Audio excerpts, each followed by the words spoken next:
블록체인 쉽게 알기 쫄지마 블록체인! 네, 안녕하세요. 토큰 이코노미 아키텍트 경력 박사 이호입니다. 네, 안녕하세요. 디지털 마케팅 전문가 홍준입니다. 네, 쫄불. 네, 오늘 이번 시간은 이번 주는- 어떤 또 걸로 요즘에 갈까요? 굉장히 핫한 또 네. 키워드인데 저희가 짚어드리지 못했어서 네.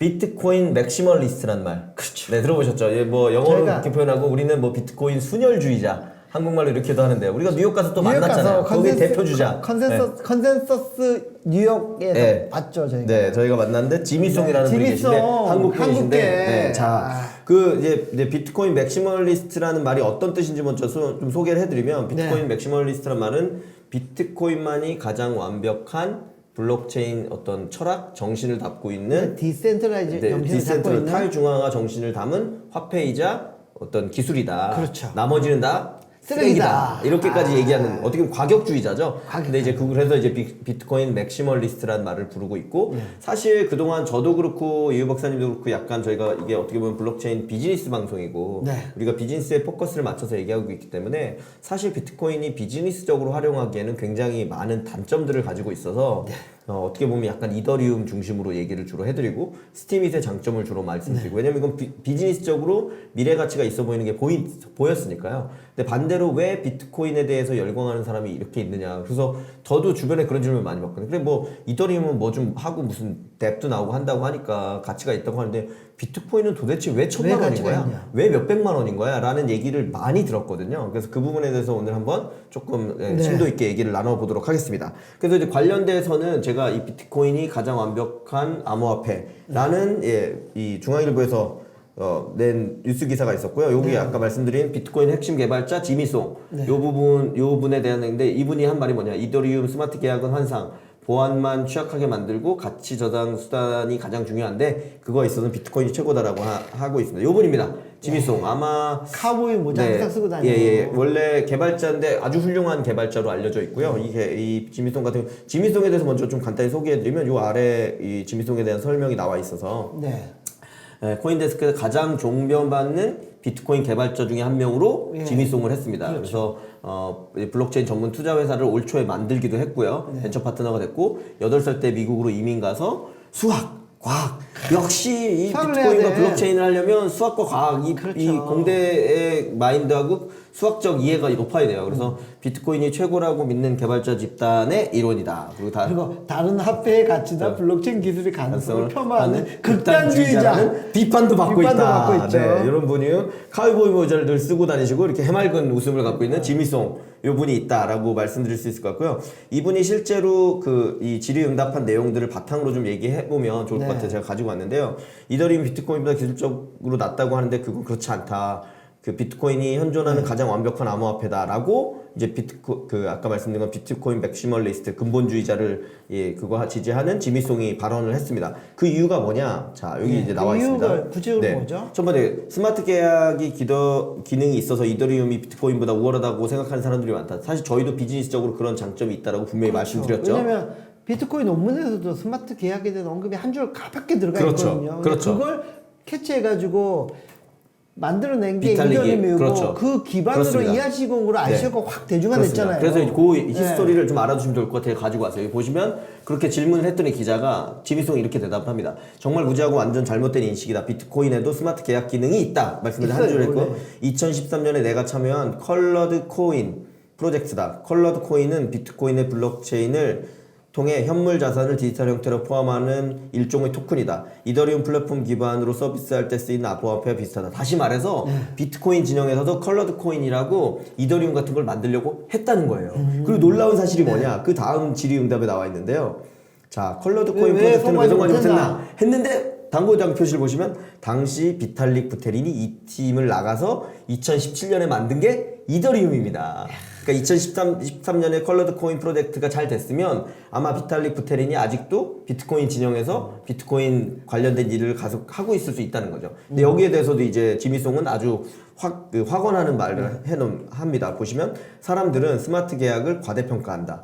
계약이라고 하니까 현실의 모든 법적 계약을 블록체인을 구현할 수 있다고 믿는다. 근데 현실은 그렇게 간단하지 않다. 3년 넘었는데 이더리움 기반 토큰들 가운데 현재 쓰이는 게 있나? 스마트 계약을 적용하느라 보안만 취약해졌다. 다오 사태를 봐라. 다오 사태도 저희가 설명드렸죠. 2016년 6월에 이더리움 투자 펀드인 다오가 해킹을 당해서 360만 이더리움을 도난당했고 그 일을 다오. 계기로 다 다오.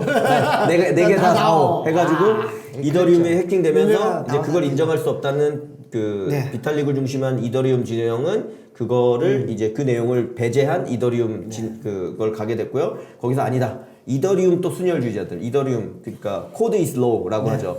여기 이 밝혀진 내용 자체가 해킹된 것도 해킹된 그것도 것도 우리의 의미가 있는 역사다라고 한 쪽은 지금 이더리움 클래식으로 갔죠. 지금 구분이 돼서 가고 있는 거죠. 이제 그 내용에 대한 것들이 나와 있는 거죠. 그래서 이 두 가지를 보면 이 어떤 의미인지를 아실 것 같고요. 그다음에 이더리움에 대해 비판적이다. 그럼 이더리움이 지금까지 보여준 거랑은 ICO에서 자금을 모았고 ICO를 할 수 있는 형태를 만든 거 외에는 없다. 이런 얘기. 그거 자체도 사실은 크긴 하거든요. 네. 비즈니스적으로. 네. 자, 그래도 어쨌거나 비트코인이 상용화해서 쓰기 너무 답답하다는 걸 우리 모두 알고 있잖아요. 네, 자, 그거에 대해서도 지미송이 대답을 합니다. 한번 들어보시죠.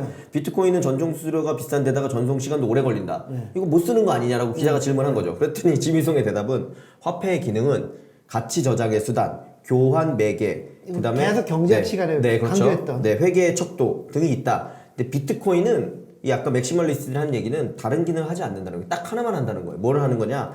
가치 저장의 수단으로서만 존재한다는 거예요. 그래서 사람들의 얘기를 들어봐라. 비트코인이 뭔가 샀다는 말을 하는 사람이 있냐? 다시 말해서 지미송은 비트코인으로 뭘 사라는 게 아니라는 거더라고요. 그러니까 그 기술적으로 우리가 이걸 좋게 해서 더 한다가 아니라 그냥 기본적으로 가치 저장의 수단으로서 비트코인 자체가 의미가 있는 거다라고 얘기를 하는 거죠. 그래서 기자가 또 물어보죠.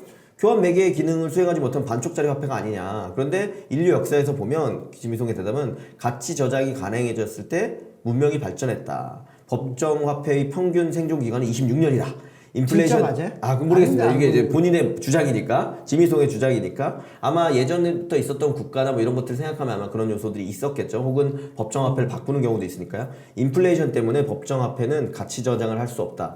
전 세계적으로 주식과 부동산의 가격이 오를까? 지폐보다 나은 가치 저장의 수단이기 때문이다. 전통적인 가치 저장의 수단 금이다. 비트코인이 금보다 낫다. 여기에 이제 철학이 들어있다고 보시면 돼요. 비트코인 맥시멀리스트들이 하는 얘기가 핵심이 여기 들어있다고 보시면 되는데요. 제가 말씀드리고 싶은 건 뭐냐면 그 우리가 만들어 놓은 화폐라는 게 굉장히 그 법정 화폐라는 게 신뢰를 받고 있다고 생각하지만 사실 인플레이션에 노출되어 있고 더더군다나 화폐의 발행이라는 게 국가의 권한인데 국가의 위기나 존폐의 위기가 오면 그냥 그걸 마음대로 사용합니다. 근데 비트코인은 2150만 개, 2100만 개, 그쪽으로 2150년이라는 한계를 두고 있고 그 한계 내에서 기술적으로 증명된 상태로 발행되고 유통되기 때문에 절대로 그런 일들이 발생하지 않는다는 거죠. 그리고 그 부분에 대해서 가치 저장의 수단으로선 그런 요소들을 가지고 있는 게 가장 완벽에 가까운데 그렇게 완벽한 것이 현재는 금보다도 비트코인밖에 없는 상황이다. 그렇죠. 왜냐하면 주식보다 부동산보다 금보다도 그 비트코인이 훨씬 더 명확하게 사람들에게 인지된 형태로 기술적으로 수학적으로 증명된 상태를 보여주고 있기 때문에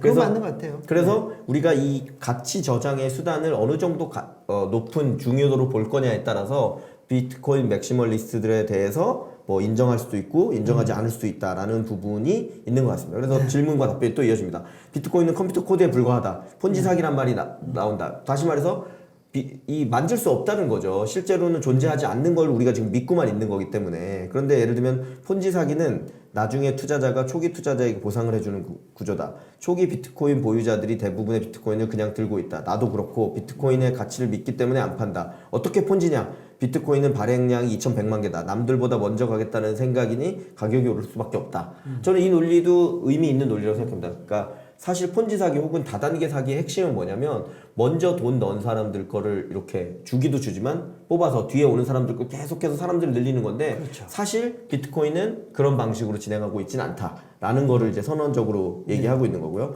자, 그럼 여러분들도 궁금해하실 마지막 질문. 그럼 기자가 묻습니다. 지금이라도 비트코인을 사야 하냐? 자, 지미송의 대답은 뭘까요? 사람들은 항상 내게 묻는다. 비트코인이 10달러 할 때도 1000달러 할 때도 6개월 투자에 2배 먹겠다고 생각하면 사지 마라. 도박이다. 단 10년 이상 투자하겠다고 하면 언제든지 사도 좋다.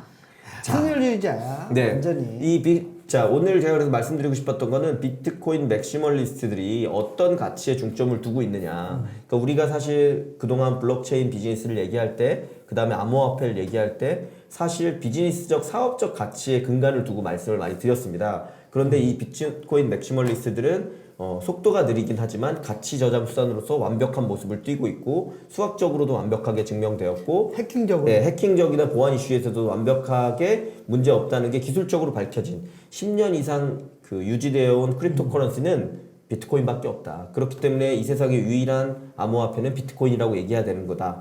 라는 견해가 있다. 제가 그 견해에 다 동의한다는 건 아니지만 네. 분명히 설득력 있는 그런 견해도 있다라는 거를 우리 모두 알아두시면 좋을 것 같아서 오늘은 비트코인 맥시멀리스트와 지미송에 대해서 설명드렸습니다. 예, 잘 들었습니다. 고맙습니다. 네, 감사합니다.